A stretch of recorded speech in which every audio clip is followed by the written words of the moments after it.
Good morning everyone, I'm Skratch, welcome to the channel. This is another Raid Shadow Legends video.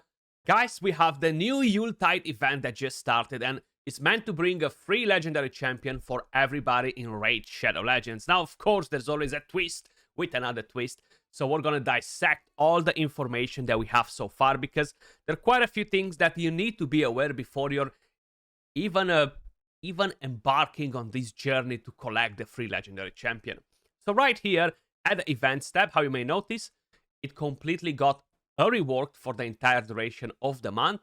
So we have Yuletide event, and you're going to be able to see all the events, all the upcoming events that will give you Yuletide points, or Titan points, or whatever they call them this time around, in order to be able to collect the free legendary champion. So how you may notice, we have the summon rush, but we're going to go over it in just a second, because there's always a bit of a catch with this summoning. You have the progressive chance, we have the drop fever, and on the right side they tend to show us what upcoming events we have. The spider turn attack that starts in 2 hours and 45 minutes. The other two events, they're not really clear, but I would assume they will be on the list and start tomorrow or something like that, or in the near future. Right here you have the Yuletide Titan event, and yes, you are seeing a picture with Tormin the Cold, guys. He is the champion that's meant to be the free void legendary, and honestly, I'm not going to take it away. If you guys have some shards on the side, you're going to be able to complete this without a problem. Even if you don't have shards on the side.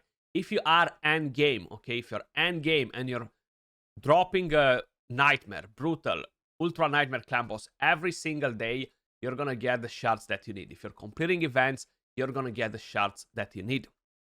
So let me just quickly walk you through everything that you need to know. Right here, up to 200 points, you're getting an Ancient Shard. Up to 500, you're getting the Void Shard, some Plarium points. The rewards are fairly decent. On the third milestone, you're getting a Primal Shard. Then on milestone 4, you're getting a Sacred Shard. You're getting an Immortal Soul Stone. You're getting some Essence. You're getting some 6-star Epic Chaos Ores, which do tend to look much better than the 5-star ones. Then you are getting Tormid and milestone 5. And you are getting 2,000 points right here. Now, Plarium already released quite a bit of information about everything that we kind of like need to know in terms of how many points we have spare, how many points we can mess around with. You're getting a mythical skill tome, you're getting a legendary one, 5-star chicken, etc. But basically, let me just bring this on the screen for you guys. It says the time when the event starts from December 1st all the way to December 25th. You can earn 20 points by logging into the game every day. So you're going to get 500 free points, basically, okay? So keep that in mind. 500 free points are only a quarter of what you need to get the champion. Then, in total, you will be able to collect 2,500 points, which will give you a bit of a room to wiggle, and it will allow you basically to skip 1 or 2 summoning events, which honestly is all that you need. It's massive to be able to do that. So that makes it much easier, way more accessible for all the casual players out there that just tend to log in, just burn their shards whenever and stuff like that, you know? So you just need to have a bit of self-control, guys, if you want to recruit Tormin as the final reward. So you can earn up to 2,500 snow points in total, 1,530 during the first half, from December 1st to December 12th. So that's when you kind of like wanna go ham the most, but there is a catch here. There is no fusion at the moment, and you do need shards in order to get the fusion done. The fusion will start on the second half, okay? So it's kind of like, okay, do I risk not getting the 500 points in the first half and make sure I'm not skipping any of the events in the second, you know? It's kind of like, ooh, what am I doing, you know? What are we doing? And up to 970 in the second half, December 13th to the 24th. And that will include your free snow points. So the 500 that you're getting for free are included in the 2,500. They're not on top of it. You're not getting 3,000 in total. No, no, no. 2,500. So kind of like shows you some of the rewards that you can collect. Now, the main thing that I want to point out is the summoning events will always be very, very draining, okay? So it will drain a lot of shards generally in order to get the points. And I'm telling you that from experience. I've done these events in the past. I've completed them all, and I know what it means. You need to summon quite a bit. Check this out, for example.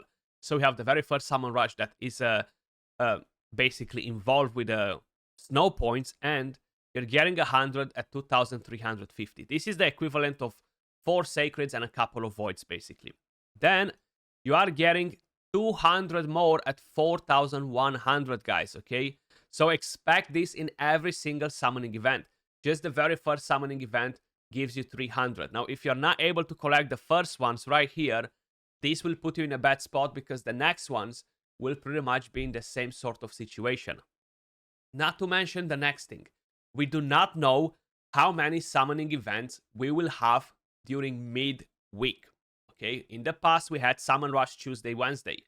That may happen again, and that may reward you with more snow points and is out of the blue, and you might not be prepared for it. So I'm just trying to make you guys aware. Don't get discouraged. Don't get disappointed in 3 weeks from now because you weren't able to get Tormin because you didn't have the shards. You need shards to summon in order to get this bad boy champion. And let me just quickly see if I still have mine built. I used to use him a lot in live arena. I actually had quite a few different videos on him. It seems like he's missing some gear since. Probably I never got back to rebuild him. I haven't used him in a while. He was a very good counter against champions like Marichka and Taras because of the freeze, the thermometer that they're getting, and not having block debuffs, you know. But then a lot of people are choosing Sifi. A lot of people are playing it around in a different way. So he's still a very strong champion, especially progression, early game, even end game. Even end game for a lot of people, he is a monster. Like, he can deal a lot of damage. And I feel like what we might see, guys, the new bosses are meant to be duo dungeons, okay, in the new content. Now, I'm not sure if they're going to be like mythical champions, swap forms in and out, or whatever's going to happen. But this champion, okay, this champion will do a lot of crazy things if you have HP burn and freeze on them at the same time, okay? So you're going to be able to do some nasty, nasty things. He ignores defense. He hits pretty hard. He removes the buffs from a target enemy. He can steal all the buffs instead. The A1 is AoE, has a chance to land freeze, you know. The passive is very nice, has a chance to freeze. Defense aura for all battles. He has a lot of control, guys. He brings in a lot of control, and that will allow you to have a strong champion to carry you through waves, even in the Doom Tower, even in the faction wars, even in Arena. Like, he's such a beast for Arena. Even though now a lot of people have Stone Skin, have immunity, have champions that give block debuffs instantly, he's still very good in the lower tiers where people are not prepared for it. So if you're trying to climb your way up, if you're trying to climb your way in live arena, maybe climb your way in tag team arena to get the amount of missions done, he's definitely gonna be a massive, massive help for a lot of you guys out there. Let's just be honest. You know, he's not a bad champion, and he was a fusion 2 or 3 years ago. 3 years ago, and man, when they released Tormin in the game, he was so freaking busted. Okay, he was so broken because he was working way differently than it does now. If the champions used to have a buff when the fight used to start, he used to freeze everybody, and it used to go just crazy. It used to be way over the top. Since then, they've made quite a few adjustments to Tormin, guys, but he's still a strong champion, you know? So I just wanted to make you aware. I think you need to have a minimum of like 20 Sacreds for the entire duration of the event. I hope we're not going to get more than 3 summoning events involved in the whole thing, because each one of them will reward you with 200 to 300 snow points. So keep that in mind, okay? Summoning is key. Now, this might mean that you might skip the Christmas fusion. I cannot tell you if the Christmas fusion will be good, if the Christmas fusion will be bad, okay? Is it worth it to trade Tormin for the fusion? I cannot tell you that yet, guys. So you're going to have to make up your own decision. Open your shards now with the risk of missing on an awesome champion, or with the risk of not missing on a bad champion that will be added as a Christmas fusion. But honestly, it's pretty hard to call it. Usually they tend to have pretty good fusions for Christmas, so keep that in mind as well. That was all for the video, guys. Let me know your thoughts in the comments down below. Appreciate every single one of you watching, and I'll catch you all soon in the next video. Peace.